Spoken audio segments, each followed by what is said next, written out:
What is up, you guys? It's your boy STRAYDOG here. We're back at it again with another video. Morning, good afternoon, good evening to whatever time you're watching this. So, cycling, bicycling. It's one of those things where, especially during the pandemic, it has skyrocketed the popularity of cycling or bicycling. So, casually explained cycling. We're going to watch this video, and he is going to casually explain for us fellow casuals, cycling. What is cycling? Types of cyclists? I don't know. I guess we'll see how this one goes. If you haven't already, though, subscribe to the channel and like, share, comment, all that good stuff. Also, check out the original channel that is Casually Explained. Without further ado, let's get right on with the video. This video is sponsored by ExpressVPN, which is almost as fast as I think I am. Cycling is a beautiful sport. It's one man on his mechanical machine going as fast as possible on the open roads, with nothing backing him up except his willpower. Yep. 50 personnel and a dozen teammates who are there to hard carry right until the end so he can win. But road racing and Grand Tour riding isn't the topic for today, because we're here to talk about cycling, which isn't the same thing. We're here to talk about what happens when you, an everyday citizen of the sidewalk, decides to buy a bike, and it's one of three things. You become a commuter, you become a cyclist, or you sell it on Craigslist after a month and see if something else works. Regardless of which camp you fall into, the first step of buying a new bike is always the same, which is to gain at least 50 pounds, because the more obese you are when you buy a new bike, the more upvotes you'll get when you take a picture with it. So once you've got some Fuck sakes. The clout chasers. mad Reddit karma, Well, if you're doing something to better yourself for your health and all that shit, so good for you. But if you're clout chasing, then good for you as well. what you might notice in the real world is that while cyclists don't consider themselves commuters, most commuters do consider themselves cyclists. And while most pedestrians and drivers think they're all the same as well, it's really not the case. Simply put, commuters ride bicycles as a means to an end, for going to the grocery store and back again, or to get them to and from work each day. This contrasts starkly with the cyclist, who doesn't go to and from work anymore because he quit his job to have more time on the bike, living solely off the college fund for his kids he'll never have after his wife divorced him. The commuter is someone who always lives in fear, and every day he walks to the bike rack thinking to himself, oh man, I hope my bicycle hasn't been stolen again. Whereas despite not owning a lock to save weight, the cyclist does not fear his bike will be stolen, because that would mean the thief would have to wait until he got off the bike first, which hasn't happened for years. Unlike the commuter, the cyclist does not fear vehicles, as he has come to terms with his own mortality. That if his life were to end after a middle-aged mother in an SUV T-bones his Cervelo while he's running a red light on the way to the start line of his local Cat 3 crit, so be it. A life of safety, that is to say, the life of a commuter, requires an ultimate sacrifice. And that sacrifice is speed. A sacrifice that no cyclist would ever make, instead risking his own collarbones and supple skin to the harsh reality of the pavement. In fact, there's only one thing that a true cyclist fears, and that is the fear of nature itself. More specifically, winds over 10 kilometers an hour coming from the front and or sideward direction. Accordingly, the first dictum of cycling is clear. Aero is everything. In fact, the cyclist will and must do everything in his wallet to ensure that he and his bicycle are as light and aerodynamic as possible. Light and aerodynamic, changing those tires, the body, even the seats, everything, anything and everything that can be changed into a more lightweight one will be changed. And that means the cyclist must abide by the following checklist. Bicycle, exactly 6.8 kilograms as per UCI regulations. The cyclist has not ridden in any UCI sanctioned events, but has met several people who have visited Europe. Protective gear. While cycling is certainly low impact on your knees, it's not low impact on your skull. Hence why cyclists need to have this.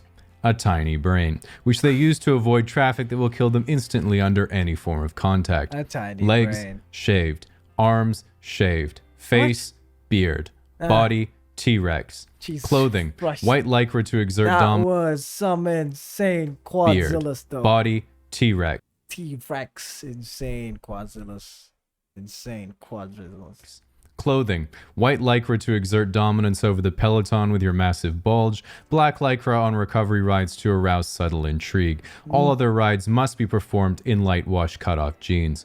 Saddlebag: absolutely not. A saddlebag is not aero. Just get your domestique, aka anyone else on the group ride, to carry your extra shit.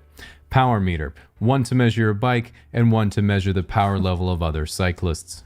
Now, one of the most important parts of being on a bike is being on Strava, which tracks your rides and lets you compete with your friends. And while this is all well and good, a true cyclist, of course, doesn't have any friends, using Strava only to compare his wattages to real professionals and to see when Puck Moonin is within Tinder radius of a cafe and a bike rack. Now, if you're not a cyclist, at this point you might be thinking, oh my god, my husband recently bought a bike off Craigslist, but I thought we were a good couple. I just want to have a life together, to have Your husband might be a commuter. kids together. Is he just going to be away all the time as I raise the children by myself? Their only memory of their father being the weekend he came home to teach them to ride a bike without training wheels? And no, you're getting way ahead of yourself, because once again, a cyclist would never have kids in the first place, as pregnant women are not aero. And while becoming a cyclist is something we can all aspire to achieve, it is important to point out that if you're still young, don't try to rush it. Most true cyclists are in fact well into their 40s or even 50s. And you might be thinking, wait, isn't that well past my physical prime? And yes, it certainly is. But being a cyclist isn't about athletic ability. Being a cyclist is about being at an age where you can quit your dental practice and still have the money to fly to Alpe d'Huez with your lightweight climbing bike, so you can take a helicopter to the top and only do the descents. Leave the Tour de France and Olympic track cycling to the kids, who ride their bike purely as a means of self-suffering, hoping they may one day get to keep one of the $15,000 custom bikes. God damn. That's a beautiful bike, though. That's a beautiful fucking bike. Their sponsors force them to ride. Alas, they will not, because those bikes have a weight limit of about 270 pounds, and you wouldn't be a real cyclist if you didn't take up every ounce. Unfortunately, while the sport of tour riding is still tainted by the drug scandal of Lance Armstrong and competitors are monitored more closely than ever before, such is not the case for the cyclist, who lives a life of freedom, ordering as many over-the-counter steroids from Egypt as he pleases, writing it off as a business expense, and doping his blood until it's indistinguishable from his Aunt Jemima energy gel. Because unlike his peers, the cyclist is a risk-taker, a visionary, an achiever, and knows that he must do whatever it takes to finish middle of the pack at the annual charity 60 miler. Fuck's sakes. Now, if you're looking to truly immerse... Yeah, ExpressVPN, all that shit. But yeah, it's a fun video. One click. I personally use it to reroute my IP to the UK, so when I virtually ride in London on Zwift, I literally am virtually in London. Alternatively, you can stay on your couch and browse Netflix or any streaming service from whatever country you want, letting you bypass... Alright, that was it. Casually explained. Cycling. What about mountain biking though? Like, I have a mountain bike. And I use it on the street, so... Yeah, it's one of those things. Well, where I'm from, it's the roads aren't that good, so road bikes aren't really, yeah.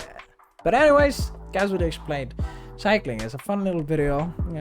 Yeah, for the memes, for the jokes and all that shit. But yeah, all jokes aside though, if you're a cyclist, whether you're a cyclist or you're a commuter, just be careful out there. Don't use that little brain of yours, big brain.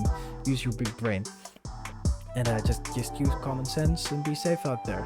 Don't drink and drive and all that stuff with any type of vehicle. So there you go. If you like the video, then like the video, share this to your family and friends. If you have any other comments or recommendations, put it down there in the comment section down below. Subscribe to the channel if you haven't already. But that will be it for this one though. Thank you very much guys for watching. Till next time folks, bye bye.